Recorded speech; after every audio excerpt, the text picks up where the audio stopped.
எல்லோருக்கும் வணக்கம். இன்றைக்கி ஒரு ஈஸி அண்ட் சிம்பிள் ரெசிபி தான் பார்க்க போகிறோம். இது வந்து சப்பாத்தி, தோசை, இட்லி, அப்புறம் ரைஸ் கூட இது நல்ல காம்பினேஷனாக இருக்கும். வாங்க அது எப்படி பண்ணுறதுன்னு பார்த்துடலாம். அதுக்கு முதல்ல ஒரு பேனில் நல்லெண்ணெய் இல்லைன்னா கடலெண்ணெய் சேர்த்துக்கலாம். நல்லெண்ணெய் சேர்த்தோன்னா டேஸ்ட் இன்னும் கூட கொஞ்சம் நல்லாயிருக்கும். கொஞ்சம் எண்ணெய் அதிகமாக சேர்த்துக்கலாம். நாம் எண்ணெயிலேயே தான் வதக்க போகிறோம். அதனால்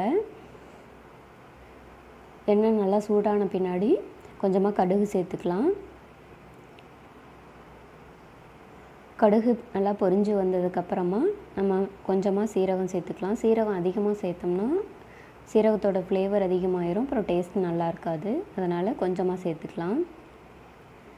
அப்புறம் அது கூட கொஞ்சமாக உளுத்தம்பருப்பும் கொஞ்சம் கடலைப்பருப்பும் சேர்த்துக்கலாம்.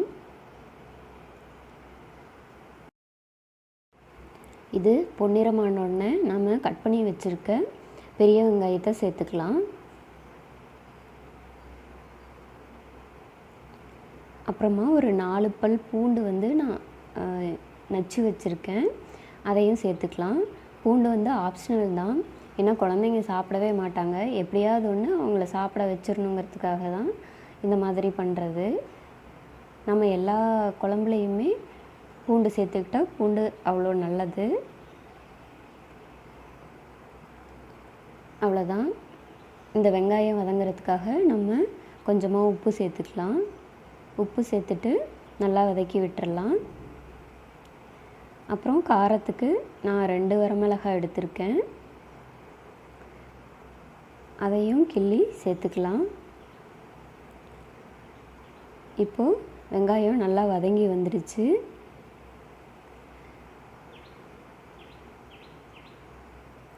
அப்புறமா நம்ம நல்லா ஸ்லைஸாக கட் பண்ணி வச்சுருக்க நல்லா பழுத்த தக்காளியை ஆட் பண்ணிக்கலாம்.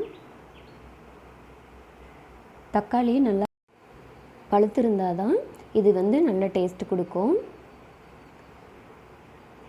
அவ்வளோதான். இப்போ வந்து தக்காளி நல்லா வதங்கிறதுக்காக கொஞ்சம் உப்பு சேர்த்துக்கலாம். அப்புறமா கொஞ்சமாக மஞ்சள் தூள் சேர்த்துக்கலாம். அப்புறம் காரம் இன்னும் அதிகமாக வேணும்னா கொஞ்சமாக மிளகாத்தூள் சேர்த்துக்கலாம். அப்புறமா கொஞ்சமாக குழம்பு மிளகுடி சேர்த்துக்கலாம். இது வந்து நான் வீட்லேயே ரெடி பண்ணி வச்சது தான்.